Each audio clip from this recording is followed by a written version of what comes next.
So this is my boat, and it's a Riot Edge 14.5. I'm real happy with it. It's been nothing but good to me.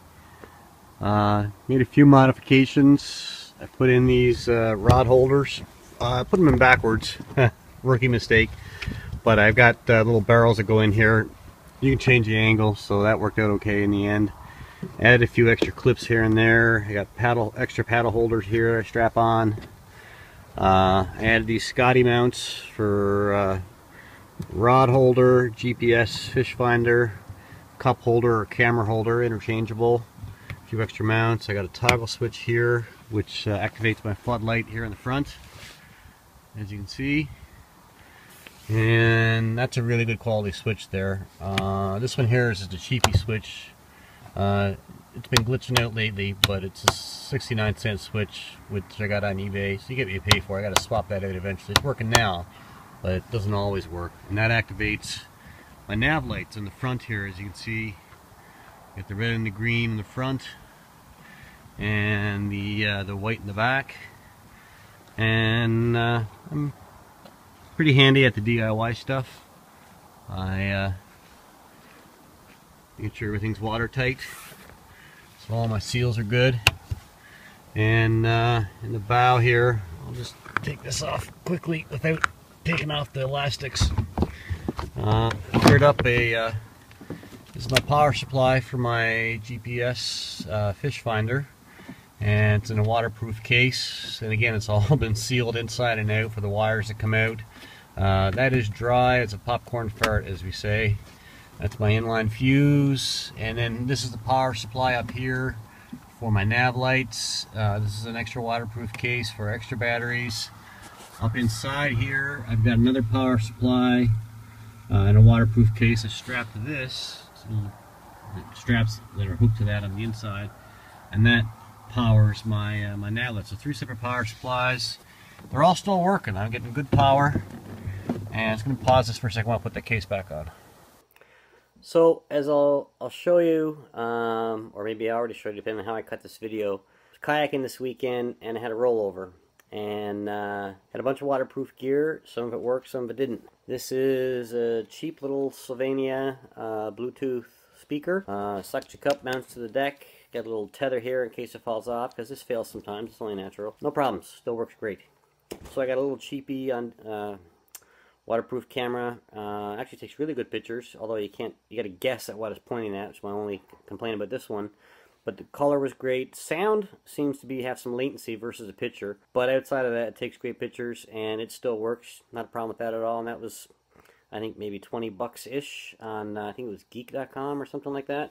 A cheaper camera that I got on eBay, again, one of these little knockoffs, whatever.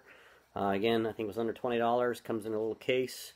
Muffled sound because it's in the case, obviously, but again, that survived the rollover, no problems. Bow camera, I took the screws out so I could charge it, but this was on my hat.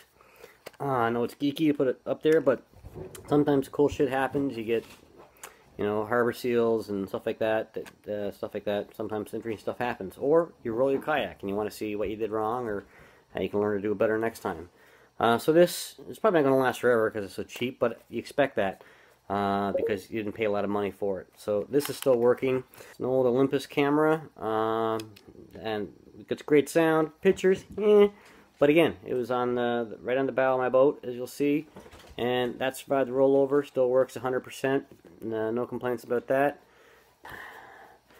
Waterproof walkie-talkie. This is not the exact one. The actual one is now sitting in along with my Lowrance GPS fish finder in a tub of rice sealed with saran wrap, trying to dry it out. The phone that I'm recording this on actually glitched out and didn't work for a couple of days, so I left, well, it didn't work, so I put it in rice, as they say on the internet at least. That sometimes can work, so I don't know if it was a matter of time or the rice or both. But it's in there for a little over 2 days, and now it's working somewhat. I'm having some issues with the power. Sometimes the power button, without touching it, it'll want to shut off. And my GPS range seems to be not what it used to be. But I'm happy that the phone is still at least working because it did get wet, and it did it did fail. But the case that it was in failed, more importantly. And it was a case that I spent a little bit of money on to get. It's advertised as being the best of the waterproof cases. Now, I've lost a few phones in experimenting with this. The first phone was my old 4 that I just had in a cheap Ziploc bag. Not a Ziploc bag, but a purpose bag for cameras that you fold and you Ziploc. It's got buttons and you rip it down. And that got wet, and you get what you pay for. So I got them a lesson there. So then I bought a Nude Lifeproof, I think it's called. And that may or may not be waterproof, I don't know. I lost that phone over the water. Did not have the optional float that comes with it. And even though it may or may not be waterproof, it still sinks like a brick when you drop it. So I bought a new case. Let me pause this for a second, I'll go get it. Yeah, I bought a new case from In-Depth Cases. Now I wrote my name on it because I do that with all my gear. And it's advertised as being able to survive a car rolling over it, you know, whatever. I just want to be able to go boating and not get my phone wet. And I had a rollover, as you either already seen or will see in a second, and my phone got wet.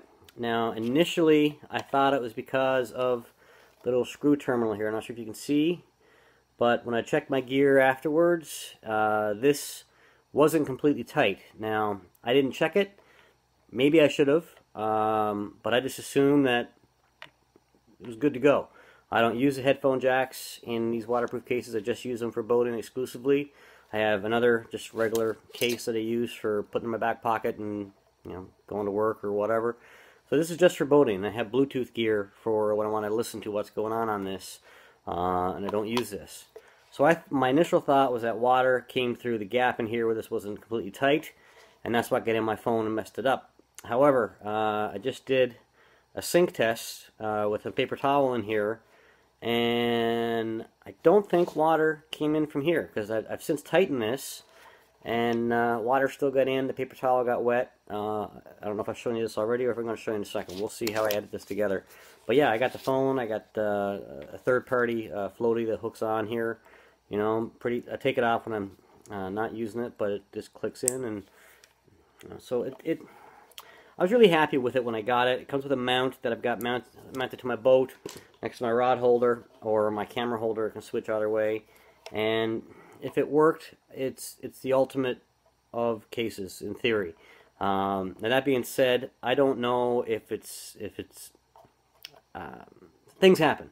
You know, I'd like to think that these guys make a good product. They certainly got a lot of great reviews.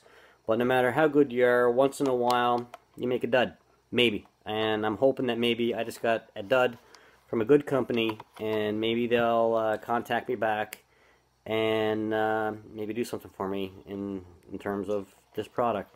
It's my guess that the water is coming through this little side here, which doesn't draw tight even when you put the end on. I'm not going to go through that again. I did it once on the other video. And again, I don't know if I'll put this in before or after this. But, so yeah, this was not waterproof. And my Lowrance, I think it was a Mark IV GPS, did not survive the roll test. I was nervous about that since I got it. I got it a year ago next month, so it's not a year old yet. I got it for Father's Day last year. And there's a little rubber thing on the bottom that that covers the microchip that you can put in there for maps.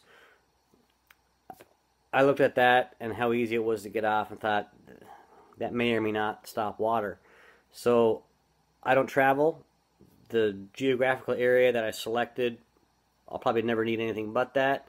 So I put that up there, and then I sealed it with some really good electrical tape.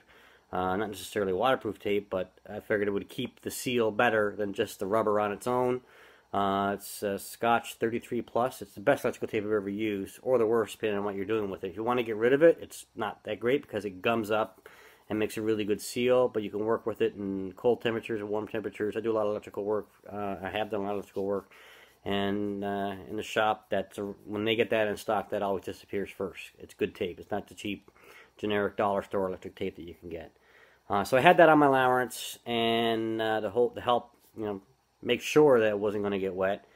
And it lasted me all last summer. Again, it got splashed, but it was never submerged. This was the first time the Lowrance has been submerged, and it did not survive the test. I checked my power supply, that works. I took all the tape off, and couldn't find any water, but my screen is fogged up. And in the process, at the camp with all the other guys, somebody threw the tape out. The tape was attached to the little rubber thingy, so that's gone. So now I've got no rubber thingy, and my GPS fish finder is so far dead. I tried powering up today. Took a video in my other camera. It's not a good quality video, but I'll show you that. And so that's sitting in a tub full of rice, hopefully. That may bring it back to life, I don't know. But I'm still concerned about what will happen to it in future rollovers. So it's with my Motorola. And I've got 4 of these. They're supposed to be waterproof and float. And I've actually dropped this, not maybe this one, but I've dropped them in the water before. I had to go back and get them. Not a problem. But this time, the one that's in the rice right now failed. It doesn't work.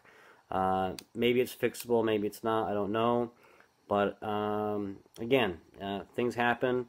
I think these are good brand names. It's the only brand name gear that I have, and it's the only gear that failed. So I'm hoping that these companies, Lowrance, Motorola, and In-Depth Cases, will stand by their product, and I'll keep you updated and let you know what happens there. But if any of you guys out there have any ideas as to solutions to waterproof gear, let me know. Comment. And again, I like to talk a lot. I know that. So if you're going to make a comment, have at it. I could have probably said this a lot faster, but that's just me. And again, as for my boat, some of the modifications are rednecky, but I don't care. I am a redneck and proud of it. So I don't know what my point was, but I'm just a little upset that this gear failed, and hoping to see, or looking forward to see, if these companies respond to me, and if so, what they have to say and or do for me.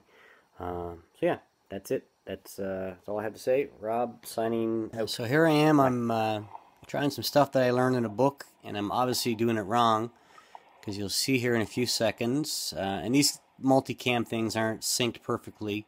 They don't have time. There we go. And I'm underwater. And no big deal. You know, tried getting back up with the paddles. I'm not good at that yet. Take a break, try again. Plan B. And I'm crawling out of the boat. No panic. And second here, I'll probably get above water again.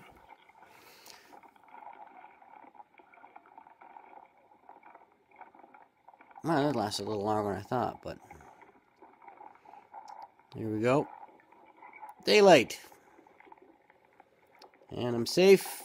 Boat's upright. Wasn't under that long at all. Rod's caught up with my fishing pole there. I'll get that free. And then I'll move on with the whole bilging and crawling back into the boat process. So as far as I know, it's a little embarrassing when that happens, but it's part of the practice. You got to do that stuff. And it's good to practice with a buddy. Don't want that to happen to you when you're alone. But yeah, this is where I found my walkie-talkie failed. Tried talking to my buddy, it didn't work. But yeah, we'll get back to that in a second. Let's move on here. Back up. I tried to spin it, yeah, but I haven't practiced it a lot yet, so I couldn't get it. I started to panic, right, like you would. Yeah. Then I remembered, think, Rob, think. Can you do this? I thought, no, I can't. So I'm doing this. I think I'm doing the wrong step here. Hang on. I think I'm doing the wrong step. I guess you build it out first. That's why I'm having trouble here. Let me get it myself. I want to do the practice. Because if I'm ever out by myself, I'm going to be able to do this, right? And I haven't gone out in the ocean a lot by myself, because what if this happened, right? Yeah. Well, you could do it up where my cottage is in New Brunswick. Yeah. Oh, that'd be awesome. You know what? Besides the channel, we could go to the island. So this, I want to learn this. If I'm ever by myself, I can get myself out of trouble. Right? So here I got my buddy holding one side of the boat as I'm just using the bilge pump. I'm going to pause this again and move a little forward. So now I've got the paddle put across, and I made a pontoon out of it with one of those inflatable things you put at the end of the paddle. And I'm about to crawl back into the boat. I apologize for what you're about to see. It's not the most graceful or coordinated activity in the world, but it's life. It happens. So here I go, up and over, and I'm not that strong. Let's try that again. 1, 2, 3, 4, 4.5, 4 3/4. Come on, get in there. There you go. All right, not that hard. So all the safety gear and the reading up was not for naught. Couldn't roll it yet, but I'll get there. More importantly, I got back on my boat. All my gear stayed where it was supposed to be. And so far, I'm hoping that everything in this video that's supposed to be waterproof stayed waterproof. But as you already know by now, that was not the case. So yeah, I'm back in the boat here, and none too graceful, but back nonetheless. And there's my walkie-talkie secured to my life jacket with a little tether, and get everything straightened away. Put the skirt, get my feet comfortable, put the skirt back on, and head back to shore. Now, again, the dual cam action is not necessarily synced up here. I was just messing around with the video editing software, trying to learn a few things and see how that goes. But yeah, I mean, this is part of the fun. You know, you get wet. It's a water sport. It's why you have partners. It's why you do safety training. It's why you make sure you have all the gear, from safety whistles to bilge pumps to walkie-talkies to call for help. But at this point, my walkie-talkie's not working. My GPS is not working, and as I already mentioned, my phone is wet.